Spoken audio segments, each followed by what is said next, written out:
Hello guys, welcome to Doer classes में आप सभी का स्वागत है। मैं ओम प्रकाश आज आपके लिए द हिंदू एडिटोरियल लेके आया हूँ। आज का डे है सैटरडे दिसंबर 15, 2018। आइए फ्रेंड्स देखते हैं आज का टॉपिक। फ्रेंड्स आज का टॉपिक है नेगेटिव सिग्नल्स, मतलब नकारात्मक संकेत। और ये टॉपिक लिखा गया है on falling inflation rates. Inflation rate का मतलब होता है मुद्रास्फीति की दरें, ठीक है। और फॉलिंग मतलब होता है गिरती हुई, तो गिरती हुई मुद्रास्फीति की दरें, मुद्रास्फीति की दरों में इन्फ्लेशन रेट्स में गिरावट हो रही है, ठीक है। इस विषय पर पूरा का पूरा टॉपिक लिखा गया है। इन्फ्लेशन क्या होता है? जो हमारी गुड्स होती हैं, चाहे वो फूड आइटम्स हों या फिर अदर गुड्स हों, उनमें एक पर्टिकुलर टाइम पीरियड में और अगर सस्टेन्ड इंक्रीज़ होता है, एक निर्धारित वृद्धि होती है एक निश्चित समय के दौरान किसी भी फूड आइटम में या फिर और अदर आइटम में, तो हम कहते हैं कि इन्फ्लेशन हो रहा है, ठीक है। और इसको मापने का तरीका क्या होता है? इन्फ्लेशन रेट एक पर्टिकुलर टाइम पीरियड में और कितनी सस्टेन्ड इंक्रीज़ हो रही है, कितनी स्थायी वृद्धि हो रही है, वो हम देख लेते हैं और उस हिसाब से हम रेट निकालते हैं। तो वो इसका जो मतलब कहने का मीज़र करने का यूनिट होगा वो इन्फ्लेशन रेट आप कह सकते हो, ठीक है। इन्फ्लेशन रेट से आप इन्फ्लेशन को माप सकते हो, मीज़र कर सकते हो। तो अब इन्फ्लेशन मतलब क्या होता है? सिंपली आप ये समझ लो कि किसी भी गुड्स के मतलब प्राइस में इंक्रीज़ होना, तो ये इन्फ्लेशन होता है। इसी का अपोजिट डिफ्लेशन होता है, वहाँ पर हम नहीं जाएंगे। तो इन्फ्लेशन जो वर्ड आया है, इससे एक सीधा सीधा संकेत दे रहा है कि इन्फ्लेशन रेट अगर कम हो रहे हैं मतलब कि प्राइजेस जो है कम हो रहे हैं। तो इस टॉपिक में फूड प्राइजेस की बात की गई है। जो खाने की वस्तुएं हैं, ठीक है, खाद्य वस्तुएं हैं, उनके दामों में गिरावट हो रही है। तो इससे क्या प्रभाव पड़ रहा है अलग अलग जगह? प्रभाव दो नज़रिए से आपको देखना पड़ेगा, एक कंज्यूमर के पर्सपेक्टिव से और दूसरा जो वेंडर है, जो प्रोड्यूसर है, उसके पर्सपेक्टिव से आपको देखना पड़ेगा। तो अगर आप कंज्यूमर के अकॉर्डिंग देखें तो अच्छी बात है, मतलब कहने का दाम कम होंगे, उसे कम इन्वेस्ट करना पड़ेगा, ठीक है। तो लेकिन अगर आप प्रोड्यूसर के पॉइंट ऑफ व्यू से देखें तो मान लीजिए फूड आइटम्स की बात कर लें हम, है ना, अनाज की बात कर लें, तो फिर किसान, उसके पास तो वैसे ही इतना गरीबी रहती है, इतनी प्रॉब्लम रहती है। अब उसे अपनी अगर फसल का उचित दाम भी ना मिले तो उसके लिए कितनी समस्या हो जाएगी। तो ये नेगेटिव इम्पैक्ट भी बढ़ता है इसका, ठीक है। तो मतलब इन्फ्लेशन बहुत ज़्यादा हो गया तो भी नुकसान है, बहुत ज़्यादा हो जाएगा तो क्या होगा? महंगाई बढ़ जाएगी, तो प्रॉब्लम है ना। और अगर बहुत कम हो गया तो बेचारा जो प्रोड्यूसर होगा वो परेशान हो जाएगा, तो उसके लिए प्रॉब्लम हो जाएगी। दोनों ही स्थितियों में प्रॉब्लम, इसलिए इसको मतलब कहने का मेंटेन रखना चाहिए। यहाँ पर क्या है? ऑन फॉलिंग इन्फ्लेशन रेट्स, जो इन्फ्लेशन रेट्स हैं वो कम हो रहे हैं, मतलब दाम कम हो रहे हैं, तो यहाँ पर कंज्यूमर को इम्पैक्ट नहीं पड़ने वाला। इफेक्ट किसको पड़ेगा? इफेक्ट पड़ेगा आपके प्रोड्यूसर को।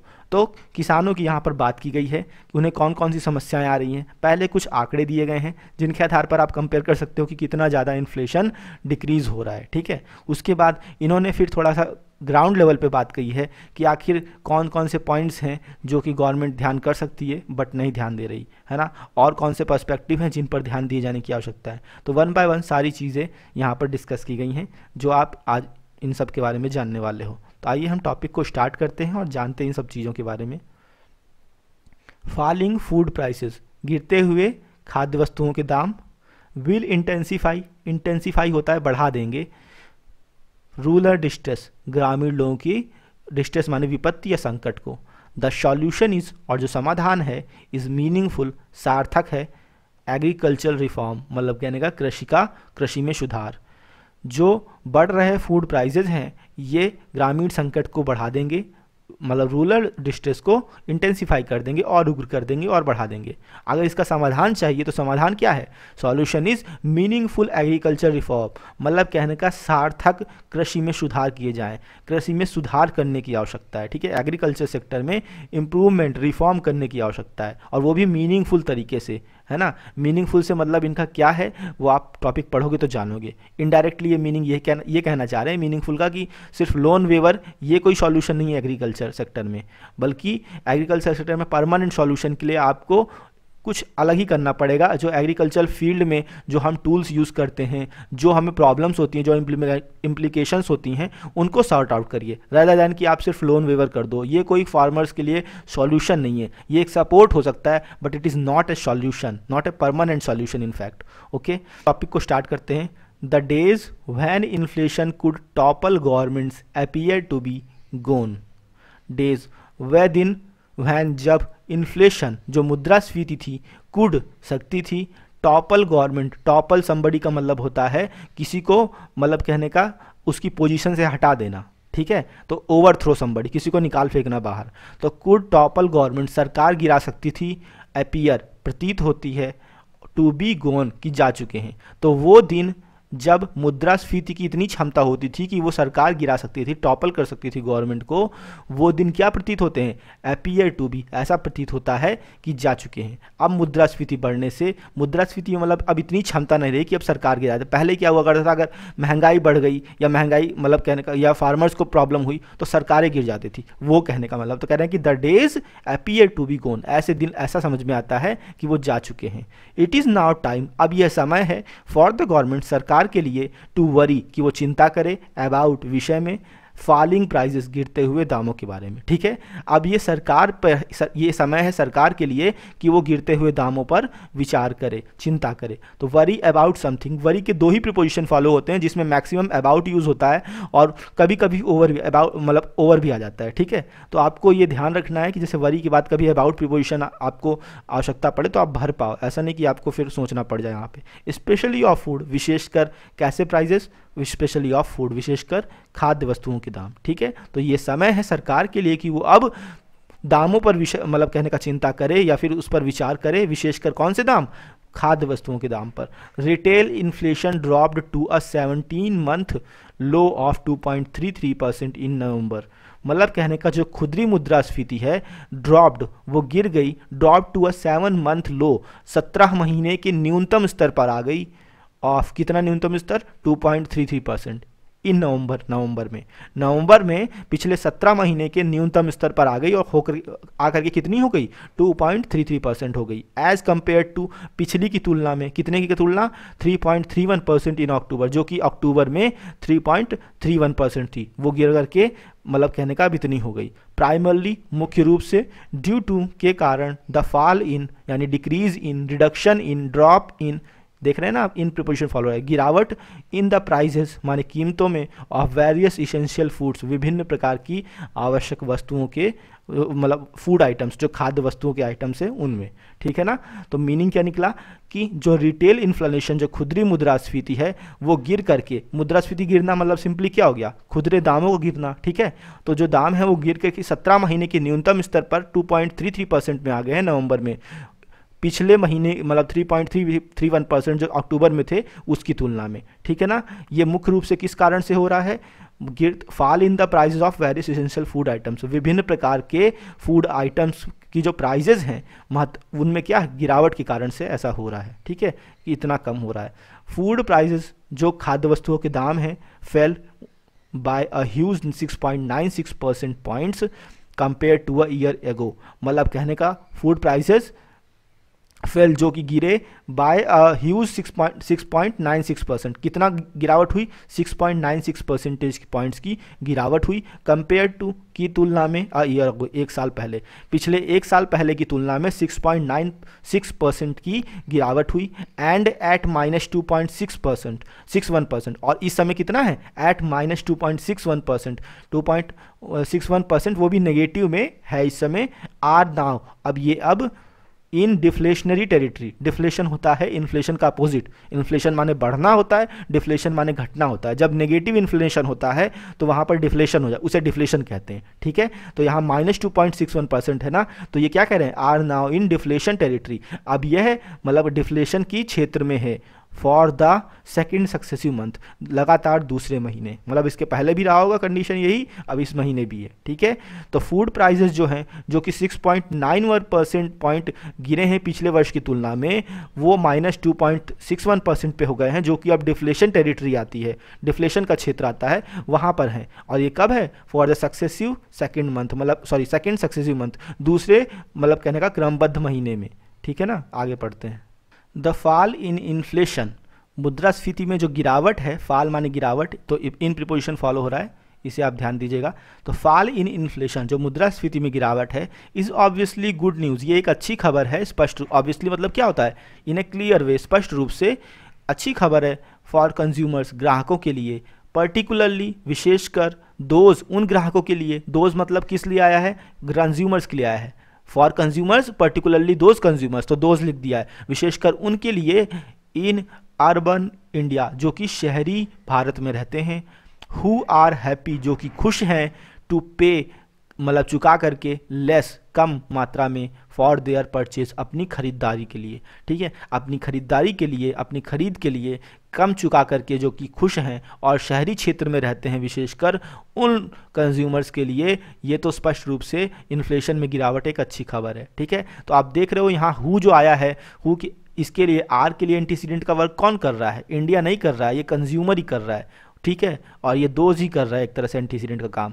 तो जो मुद्रास्फीति है, मुद्रास्फीति में गिरावट, ये स्पष्ट रूप से एक अच्छी खबर है कंज्यूमर्स के लिए, विशेषकर वो कंज्यूमर जो कि शहरी भारत में रहते हैं और जो कि कम पैसा देकर के खुश हैं। कौन नहीं खुश होगा जब उसे कम पे करना पड़े। आल्सो विशेषकर अब ये अच्छी खबर और किसके लिए है, for the reserve bank of India, reserve bank of India के लिए भी है, ठीक है। अब देखिए यहाँ पे फॉर कंज्यूमर्स आया, यहाँ पे किसके लिए, कंज्यूमर के लिए। अब आपको ये भी पता होना चाहिए कि दोबारा अगर फिर से कंज्यूमर की जगह और कोई नाउन भरेगा तो भी फॉर ही प्रीपोजिशन आ रहा है ना, तो यहाँ पे फॉर हो रहा है तो यहाँ भी फॉर फॉलो हो जाएगा, तो वही चीज़ यहाँ पर किया है। अब क्लोज टेस्ट अगर होता तो यहीं पर फिल इन द ब्लैंक्स बन जाता और 4 प्रीपोजिशन दे देता। जब फायदा किस गुड न्यूज़ किसके किसके लिए है तो इसके लिए है, और अगर रिजर्व बैंक ऑफ इंडिया के लिए भी है तो प्रीपोजिशन सेम ही लगेगा। इसे कहते हैं पैरेलल कंस्ट्रक्शन। जब इस तरह की 2-3 बातें एक साथ एंड से या कॉमा से जुड़ी हुई हो आपके स्पॉटिंग एरर में या फिर कभी क्लोज टेस्ट वगैरह में, तो आप जरा ऊपर और नीचे भी पढ़ लिया करिए कभी कभी, तो उससे भी हेल्प मिल जाती है। इसीलिए कहा जाता है कि क्लोज टेस्ट की सिंगल रीडिंग पहले की जाती है, उसके बाद फिर उसके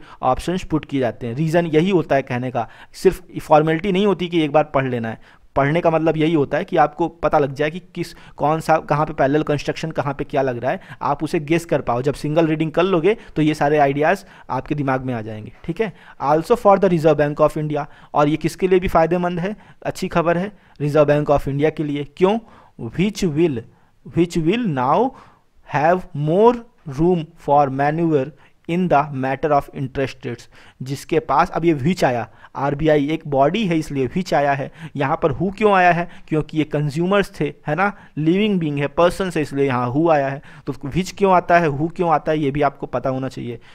विच विल नाउ जो कि अब have more room for manoeuvre, ये एक फ्रेज होता है, इसका मतलब होता है room for manoeuvre means chances of change, मतलब कहने का परिवर्तन के अवसर, ठीक है ना।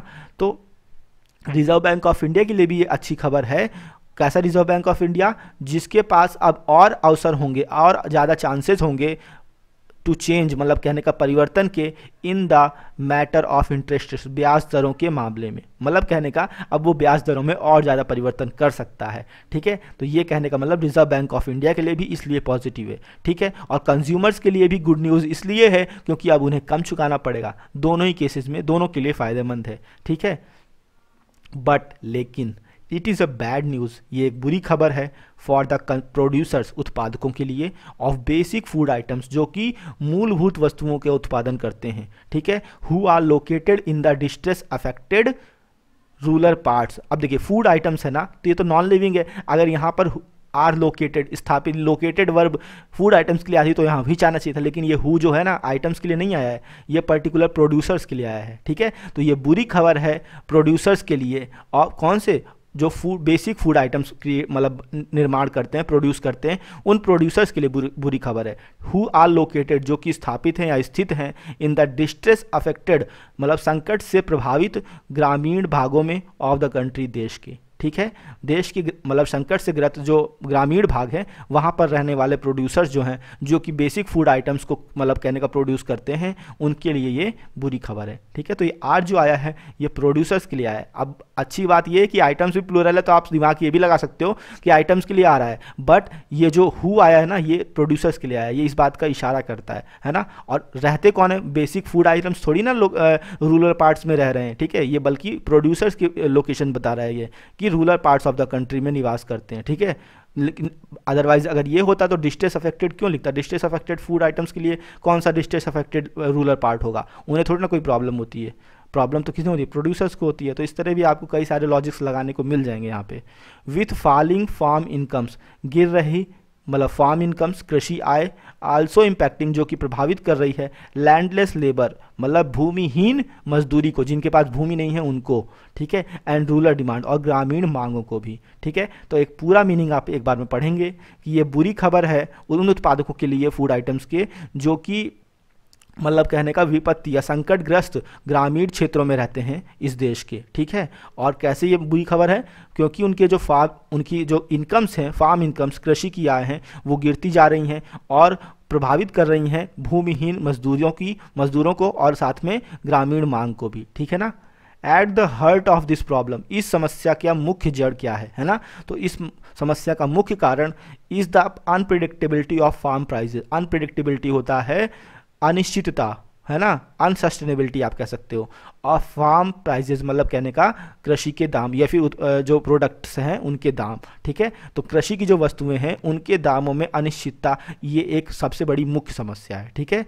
विच are known to exhibit extreme, which are क्यों, फार्म प्राइजेस के लिए लिखा है, जो कि आर नोन जिन्हें जाना जाता है, टू एग्जिबिट की वो एग्जिबिट माने शो, दिखाते हैं, एक्सट्रीम लेवल बिल्कुल चरम बिंदु ऑफ वॉलेटिलिटी, अस्थिरता का। मतलब फूड प्राइस, ये फार्म प्राइसेस कैसे, वो जिन्हें जाना जाता है कि ये एक अनिश्चितता का चरम बिंदु दिखाते हैं कि इससे ज़्यादा निश्चितता तो कहीं नहीं हो सकती। और ये सबसे ज़्यादा निश्चितता दिखती कहाँ है, फूड प्राइसेस में। आप देखते हो किसी हिसाब से दाम गिरते हैं, कभी प्याज 10 रुपये 20 रुपये किलो हो जाती है, तो कभी वही जो है 80 रुपये 100 रुपये किलो हो जाती है, ठीक है ना। तो ये सारी इतनी ज़्यादा वॉलेटिलिटी दिखती है, तो यही ये कह रहे हैं कि exhibit extreme level of volatility, ये क्या है, अनिश्चितता का सबसे चरम बिंदु, चरम स्तर दिखाती हैं। ओविंग टू के कारण से, वेरियस सप्लाई साइड, विभिन्न प्रकार के पूर्ति पक्षों के मुद्दों के कारण, ठीक है। पूर्ति पक्षों पर बहुत डिपेंड करता है कि वो जो सप्लाई कर रहे हैं वो लोग, ठीक है। दैट प्लेग माने तो ट्रबल्स, जो कि काज पेन, जो कि कष्ट देते हैं द एग्रीकल्चर सेक्टर, मतलब कृषि क्षेत्र को, ठीक है। कैसे अब इनको एग्रीकल्चर सेक्टर को ये पेन देते हैं, ट्रबल करते हैं, वो आपको आगे पढ़ने को मिलेगा। मीनिंग यहाँ पर यही है कि जो सबसे बड़ी समस्या है वो अनिश्चितता है, मतलब खेती के जो उत्पाद होते हैं उनके दामों में अनिश्चितता का होना। और ये दाम कैसे हैं, ये जो कि जाने जाते हैं अपने चरम मतलब स्तर के लिए अनिश्चितता के, ठीक है, क्योंकि इन्हीं में सबसे ज़्यादा अनिश्चितता दिखाई जाती है। और ये अनिश्चितता दिखाई किस लिए देती है, क्योंकि जो सप्लाई साइड के इश्यूज़ हैं वो विभिन्न इनके लिए जिम्मेदार हैं। मतलब सप्लाई साइड के इश्यूज़ के कारण ऐसा प्रॉब्लम आती है। और ये सप्लाई साइड के इश्यूज़ क्या हैं, जो कि एग्रीकल्चर सेक्टर को बुरी तरह से प्रभावित करते हैं। सप्लाई साइड इशू को आप ऐसे समझ सकते हो, जो पूर्ति करने वाले होते हैं। भाई जो किसान है वो पर्टिकुलर किसी के घर में आके तो अपना पूरा सामान बेचेगा नहीं, वो तो जो सप्लाई करने वाले होंगे उनको ही बेचेगा, फिर वो लोग वहाँ से सप्लाई करते हैं। तो वो कितना खरीदते हैं, किस दाम पे खरीदते हैं, ये बहुत डिपेंड करता है ना। तो क्योंकि किसान के पास स्टोरेज की बहुत प्रॉब्लम होती है, या फिर वो रख भी नहीं सकता, उनकी सेफ्टी नहीं रख सकते वो लोग लंबे समय तक, ठीक है। तो उन्हें तो हटाना ही है। अब वो हटाने के लिए अब वो उसकी मजबूरी का कैसे फ़ायदा उठाते हैं, वो डिपेंड करता है कि वो जो खरीदार है वो क्या करता है, ठीक है। उस हिसाब से आगे पढ़ते हैं। यद्यपि farmer producer companies have stepped in, जो किसान उत्पादक कंपनियां हैं, मतलब कहने कृषि उत्पादक कंपनियां, have stepped in with help, मतलब वो सहायता के साथ सामने आई हैं, एंड गाइडेंस और निर्देश के साथ, टू फार्मर्स किसानों के लिए, टू यूज़ हेजिंग टूल्स, की वो इनडायरेक्ट टूल्स का यूज़ करें। हेज का मतलब होता है सिंपली जैसे खेत वगैरह में आप मेड़ वगैरह बना देते हो तो उस तरह करके। तो हेजिंग टूल्स का मतलब सिंपली यही हुआ कि इनडायरेक्ट मेथड्स का यूज़ करना, टू मिनिमाइज प्राइस रिस्क, ताकि कम किया जा सके, न्यूनतम किया जा सके कीमतों के खतरे को, ठीक है ना। यद्यपि कुछ ऐसी कंपनीज हैं जो कि सहायता के साथ और निर्देश के साथ किसानों के लिए निर्देश और सहायता दोनों के साथ उनके पास आई हैं, ताकि वो इनडायरेक्ट मेथड्स का यूज़ कर सके, मिनिमाइज़ कर सके अपने प्राइस रिस्क को, मतलब कीमतों के दाम की जो खतरे हैं दामों के, तो उनको कम कर सकें, ठीक है। लेकिन फिर भी they are too few and far between, few and far between होता है वेरी लिटिल, मतलब बिल्कुल ना के बराबर, ठीक है।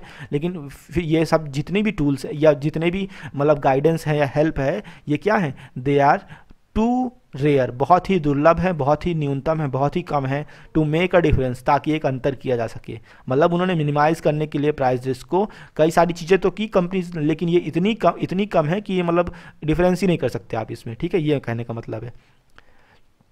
And even when their produce finally commanded impressive prices, और इवन व्हेन उस समय भी जब देयर प्रोड्यूस उनका उत्पादन प्रोड्यूस माने होता है क्या, उत्पादन, प्रोडक्शन। फाइनली अंतिम रूप से कमांडेड इम्प्रेसिव प्राइजेस, कमांडेड माने निर्देश देना होता है, आदेश देना, इम्प्रेसिव प्राइजेस मतलब एक शानदार या फिर बहुत ही अच्छे दामों का इन द रिटेल मार्केट, मतलब कहने का खुदरे बाजार में।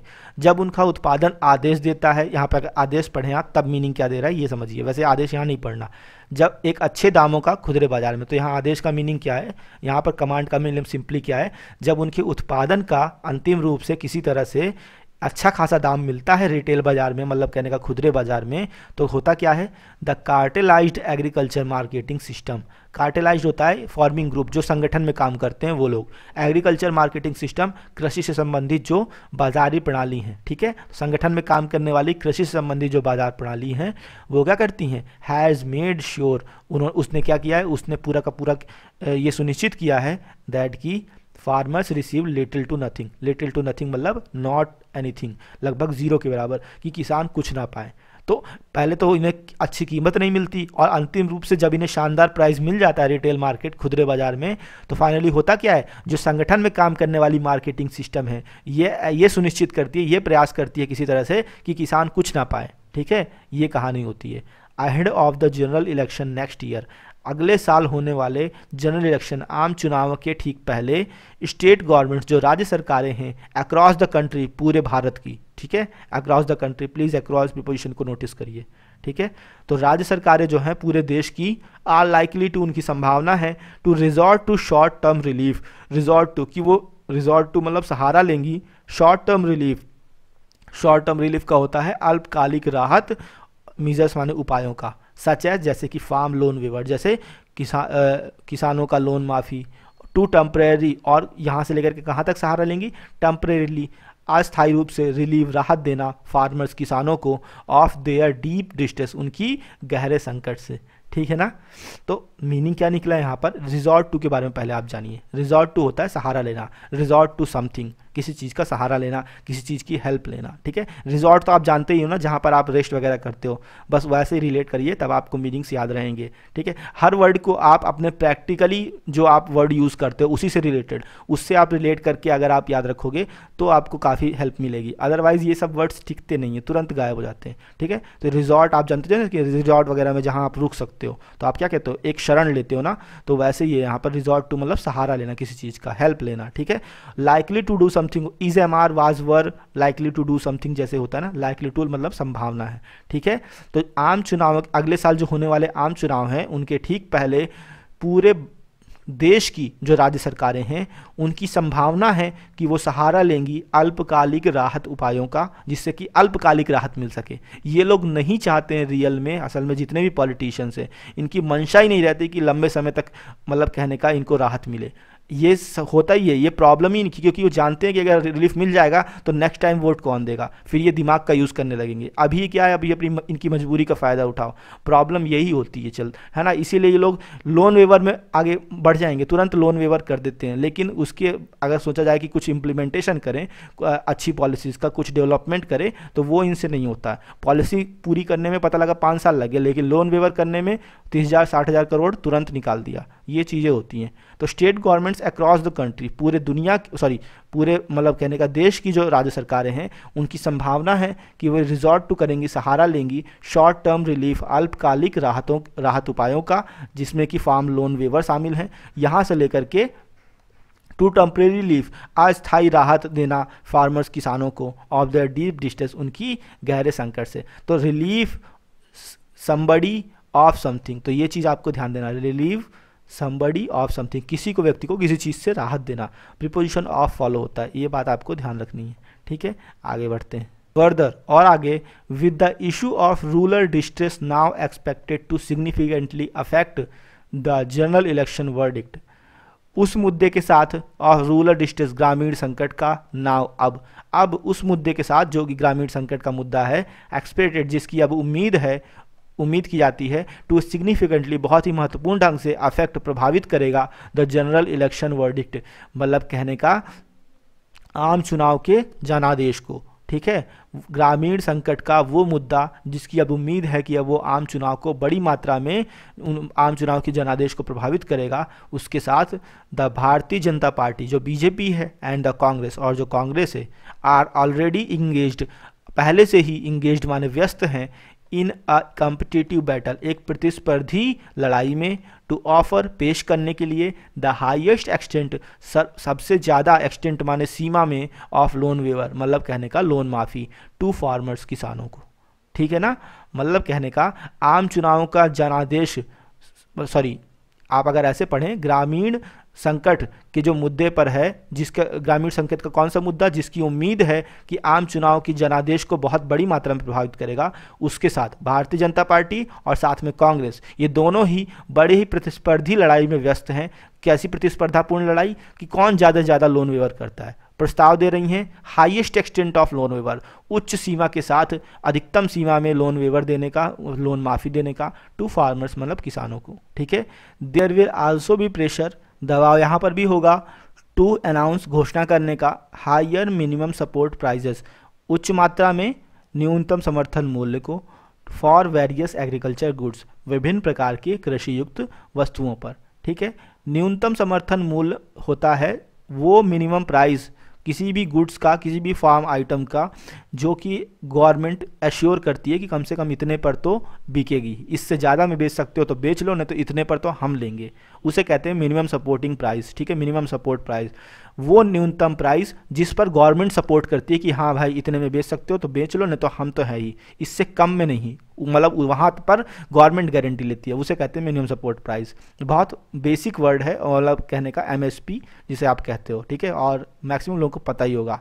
अनाउंस करना हायर, बड़ी मात्रा में, कौन सबसे ज़्यादा एमएसपी अनाउंस कर पाता है, इसको लेकर के भी बड़ा प्रेशर है ना, और हर एक आइटम पर, ठीक है। ये काम उस समय नहीं होता जब मतलब सत्ता में आते हैं या जब 5 साल तक पूरा शासन करते हैं, जब सत्ता जाने वाली होती है उस समय कहते हैं हम एमएसपी देंगे।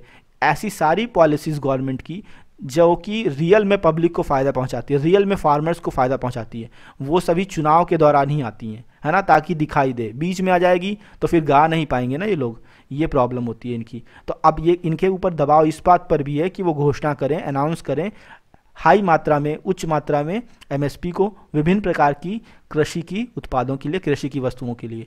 इट इज़ अनदर मैटर, ये दूसरा मामला है, दैट की नो गवर्नमेंट, कोई भी सरकार, हैज़ एवर हैड, हैज़ इसके पास, हैव हैड एवर मतलब कभी भी, had wherewithal to deliver on such lofty promises, lofty promises होता है ऊंचे ऊंचे वादे, ठीक है, बड़े बड़े लंबे वादे, और एवर हैड, ये हैज़ हैड मतलब कहने का यहाँ पर क्या है, हैड जो है ये हैव का थर्ड फॉर्म है, और हैव जो होता है इसका मतलब होता है पोजीशन, उसके पास होना कोई चीज़, ठीक है।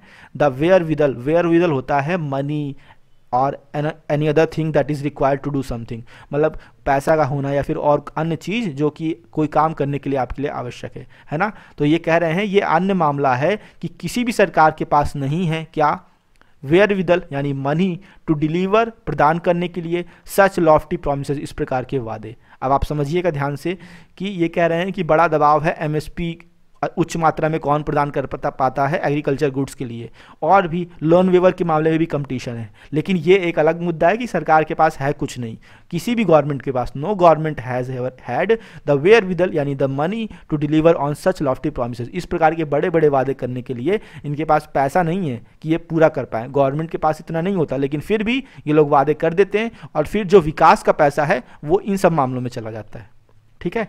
इनफैक्ट वास्तव में the poor implementation of MSPs, सबसे बुरी तरीके से लागू करना एमएसपीज को, is one of the reasons, इन कारणों में से सबसे एक पहला कारण है फॉर फार्मर्स, किसानों के लिए, कि टेकिंग टू स्ट्रीट्स, कि वो सड़कों पर उतर, टेक टू स्ट्रीट सड़क पे उतरना, इन प्रोटेस्ट माने विरोध में, ठीक है। तो ये चीज़ आपको ध्यान देनी है कि एमएसपी को ये बहुत गलत तरीके से लागू करते हैं। ये उस समय लागू करते हैं, आप मतलब कहने का दवा उस समय दो जब व्यक्ति मरने की कगार पर हो, है ना, तो फिर क्या होगा कि वो मरते मरते तो बच जाएगा, फिर जब वो स्वस्थ होने की कगार, अब उसे रेगुलर कंटिन्यू ना करो, फिर उसे डिसकंटिन्यू कर दो, फिर जब मरने वाला हो फिर दवा दो। तो ये स्थिति है गवर्नमेंट की, ये पॉलिसीज इसी हिसाब से आती हैं कि मतलब कहने का मरते मरते व्यक्ति बचता है, कितने निपट जाते हैं इसी बीच, ठीक है। तो वही ये कह रहे हैं कि द पुअर इंप्लीमेंटेशन ऑफ एमएसपीज, यह मिनिमम सपोर्टिंग प्राइस का बहुत ही बुरे तरीके से लागू करना, यही एक कारणों में से एक मुख्य कारण है जो ताकि किसान जो हैं टेकिंग टू स्ट्रीट, किसान मतलब कहने का सड़क पे उतर आते हैं, स्ट्रीट्स पे उतर आते हैं इन प्रोटेस्ट यानी विरोध में। द सेंटर में प्रॉड द न्यू आरबीआई गवर्नर, ठीक है, न्यू आरबीआई गवर्नर के बारे में भी आपने पढ़ा होगा, है ना। आजकल हिस्ट्री वाले जो स्टूडेंट्स हैं वो भी मतलब कहने का गवर्नर की मतलब इकोनॉमिक फील्ड में आ रहे हैं, तो आप समझ सकते हैं कि क्या हो रहा है इकोनॉमिक फील्ड में आजकल। द सेंटर में प्रॉड माने होता है प्रेरित करना, या फिर जैसे कि होता है ना कि आप उंगली लगा करके किसी को कहते हो यार ये काम कर दो, है ना, किसी को किसी पर्टिकुलर काम के, मेक समबडी डू समथिंग, आप सिंपल मीनिंग में ये कहोगे, ठीक है। तो सेंटर जो है, केंद्र की ये संभावना है कि प्रॉड द न्यू आरबीआई गवर्नर, कि वो नए आरबीआई गवर्नर को क्या करे, प्रॉड करे, प्रेरित करे, टू अडॉप्ट, कि वो स्वीकार करें अ मोर डॉविश मॉनेटरी पॉलिसी। डॉविश होता है पीसफुल, बड़ी ही शांतिपूर्ण, ठीक है। डॉविश का एक अपोजिट होता है हॉकिश, दोनों वर्ड को मैंने एक्सप्लेन किया है।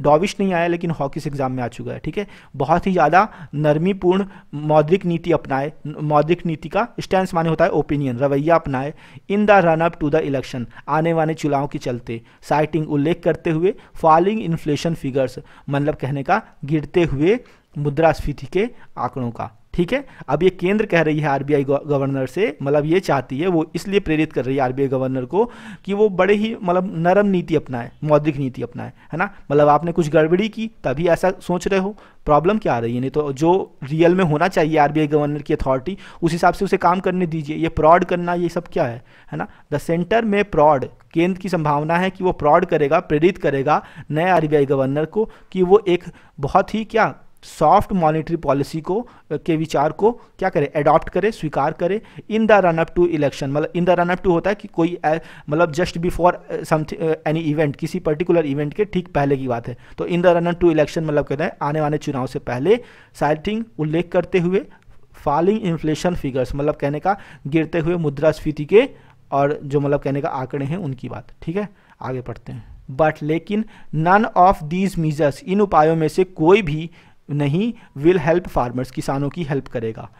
कैसे किसान, हु हैव इंक्रीजिंगली, जिन्होंने बड़ी मात्रा में टेकन द प्रोटेस्ट, मतलब कहने का विरोध प्रदर्शन निकाला है, taken the protest route of late, मतलब देरी से लंबे समय तक प्रोटेस्ट रूट निकाला है, मीन्स कहने का प्रदर्शन किया है, टू मेक देयर डिमांड्स, अपनी डिमांड्स को पूरा करने, हेयर्ड माने सुना, ताकि उनकी मांग सुनी जाए, इसके लिए।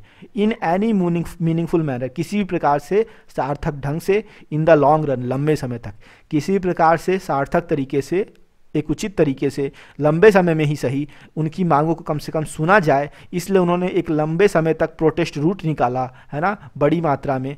उन किसानों की हेल्प करेंगे ये उपाय, ऐसा नहीं प्रतीत होता है ना, नन ऑफ दीज मीजर्स, लेकिन इन उपायों में से कोई भी ऐसा नहीं प्रतीत होता कि ये फार्मर्स की हेल्प करेगा, ठीक है।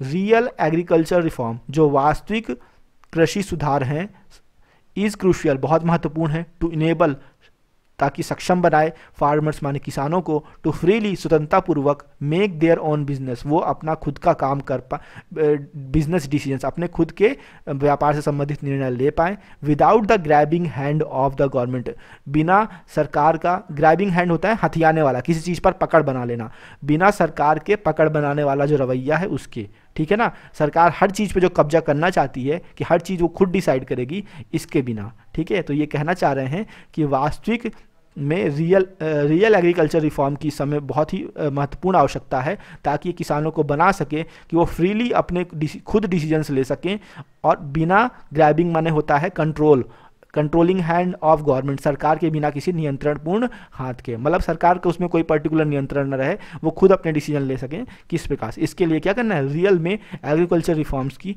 आवश्यकता है, ठीक है, ये कहना चाह रहे हैं यहाँ पे।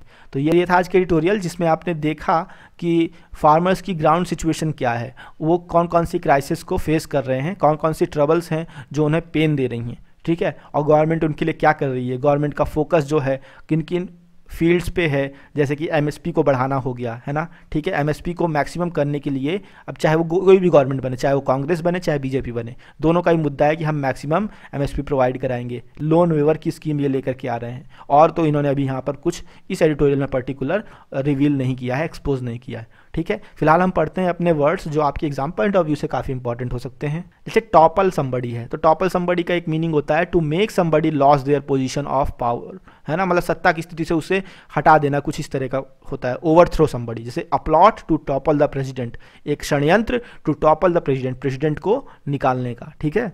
और दूसरा मीनिंग होता है टू बिकम, ये एक साथ है, to become unsteady and fall down, मतलब अस्थिर होना एंड फॉल डाउन और गिर जाना सिंपली, है ना, मतलब कहने का पतन होना, गिरावट होना, ये मीनिंग दे रहा है काफ़ी हद तक।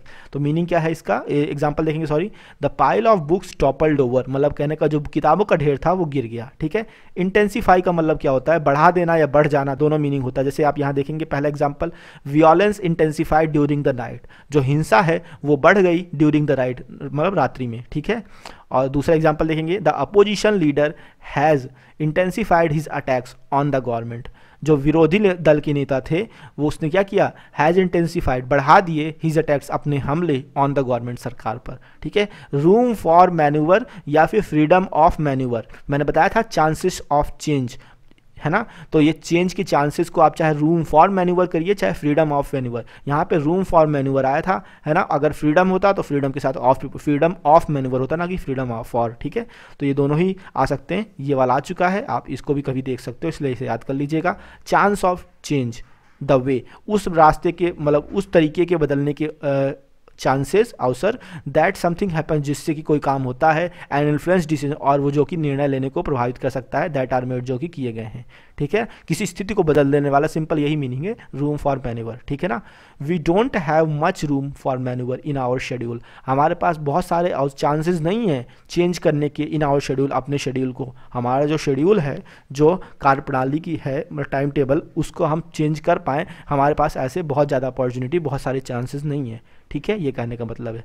आगे पढ़ते हैं। प्लेग समबडी विथ समथिंग होता है to cause pain to somebody for with something, मतलब काज पेन और troubles somebody over a period of time, एक पर्टिकुलर टाइम में, पीरियड ऑफ टाइम में आप किसी को कोई दर्द देते हो, कष्ट देते हो, तो होता है प्लेग समबडी, ठीक है। जैसे स्टेप इनका होता है to help somebody in a difficult situation, मुश्किल स्थिति में किसी की सहायता करने के लिए आगे बढ़ना, स्टेप इन करना। फ्यू एंड फार बिटवीन, ये आपका फ्रेज है, नॉट हैपनिंग ऑफन, अक्सर ना होने वाला, है ना, नॉट फ्रिक्वेंटली, बहुत जल्दी जल्दी ना होने वाला, उस प्रकार से आप कहते हो, रेयरली कह सकते हो।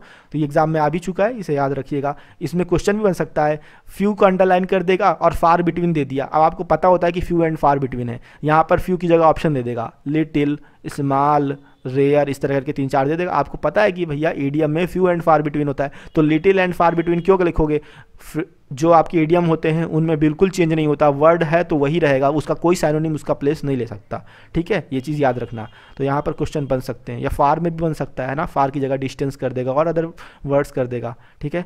रिलीव समबडी ऑफ समथिंग, राहत देना होता है ना। एग्जाम्पल देखेंगे, the new secretary will relieve us of some of the paper work, जो नया सचिव है वो हमें राहत देगा of some of the paper work, कुछ पेपर वर्क, जो इतना सारा पेपर वर्क है उससे हमें कुछ राहत देगा, ठीक है, ये कहने का मतलब है। Wherewithal to do something होता है द मनी और थिंग्स और skill needed to do something, कोई काम करने के लिए जो पैसा, वस्तु या फिर कोई कौशल चाहिए होता है उसकी बात कर रहे हैं। जैसे they lack the wherewithal to pay for the repairs, मरम्मत के लिए पैसा चुकाने के लिए उनके पास क्या है, वेयर विदल का अभाव है। तो यहाँ पैसा चुकाने के लिए बात कर रहा है तो पैसे का अभाव होगा, कभी कभी स्किल की भी बात कर सकता है वेयर विदल, है ना, या और किसी चीज़ की बात कर सकता है, मतलब कोई काम करने के लिए किसी चीज़ की जो आवश्यकता होती है, तो जिस चीज़ की रिक्वायरमेंट होती है वही वेयर विदल हो जाता है, ठीक है। तो लॉफ्टी होता है ऊंचे ऊंचे, अब ऊंचा मतलब क्या है, ऊंचे का मतलब ये नहीं होता कि बहुत ऊंचाई में बहुत ज़्यादा हो, ठीक है। अब ऊंचा किस सेंस में ये आप देखेंगे, वेरी हाई एंड इम्प्रेसिव, बहुत ही शानदार, डिजर्विंग प्रेज, जो कि प्रेज मतलब कहने का प्रशंसा डिजर्व करता हो, because of its high moral quality, उसकी उच्च गुणवत्ता के कारण, ठीक है। जैसे लॉफ्टी एम्बिशंस, ऊंचे ऊंचे महत्वाकांक्षाएं, है ना, बड़े बड़े सपने आप कह सकते हो। आइडियल्स, आदर्श, प्रिंसिपल, सिद्धांत या फिर ऊंचे सिद्धांत, है ना, तो लॉफ्टी प्रिंसिपल्स कह सकते हो। प्रोमिसेस, लंबे लंबे वादे, बड़े बड़े वादे, तो लॉफ्टी प्रोमिसेस हो जाएगा, ठीक है ना। तो ये चीज़ आपको याद देना है। आगे पढ़ते हैं। टेक टू स्ट्रीट्स, यहाँ पर लिखना मैं भूल गया, आप लिख सकते हो यहाँ पर। टेक टू स्ट्रीट्स का मतलब क्या होता है, सड़क पे उतरना, ठीक है, ये मीनिंग होता है। प्रॉड समबडी समथिंग का मतलब होता है try to make somebody do something especially when they are unwilling, मतलब कहने का किसी को मतलब ये प्रयास करना कि मेक समबडी डू समथिंग, किसी से कोई काम करवाने का, उसे लिए प्रेरित करना, ये कहने का मतलब है, ठीक है। जैसे she finally प्रॉडेड him into action, उसने अंतिम रूप से उसको प्रेरित किया, उस लड़के को इनटू एक्शन की वो कुछ काम करे, है ना। कोई आप नोकीला चीज़ उस पर उसके बगल से लगा दो ताकि यार चलो काम करो, प्रेरित करना, उस तरह करके होता है। डॉविश वर्ड और hawkish word, hawkish word exam में आ चुका है, डॉविश इसका जस्ट अपोजिट है ना। हॉकिश वर्ड को पहले पढ़ लीजिए। Preferring to use military action rather than peaceful discussion in order to solve a political problem, किसी राजनीतिक समस्या को हल करने के लिए शांतिपूर्ण चर्चा करने की बजाय मिलिट्री एक्शन का सहारा लेना, ठीक है, मार धाड़ का सहारा लेना, उसे कहते हैं हॉकिश, ठीक है। और डॉविश जो होता है, डॉविश होता है preferring to use peaceful action rather than military action in order to solve political problem, किसी राजनीतिक समस्या को हल करने के लिए जब आप मिलिट्री एक्शन की जगह क्या करते हो, पीसफुल एक्शन का प्रयोग करते हो, उनका चुनाव करते हो, तो उन्हें डॉविश कहते हैं। तो हॉकिश मतलब चूजिंग मिलिट्री एक्शन, और डॉविश मतलब कहने का मतलब पीसफुल एक्शन को चूज करने वाला, ठीक है। तो दोनों ही वर्ड को आपको याद रखना है, तो इंपॉर्टेंट है, एग्जाम में जब ये आ चुका है तो ये भी आ सकता है ना, तो याद रखेंगे तो आपको फ़ायदा होगा। तो ये थे आज के वर्ड्स। अगर आपको वीडियो पसंद आया है तो प्लीज़ वीडियो को लाइक कीजिए, शेयर कीजिए और कमेंट कीजिए। फिर मिलते हैं नेक्स्ट टॉपिक में नए वर्ड्स के साथ, कुछ नए ग्रामर पॉइंट्स लेके। तब तक के लिए good bye, thank you very much.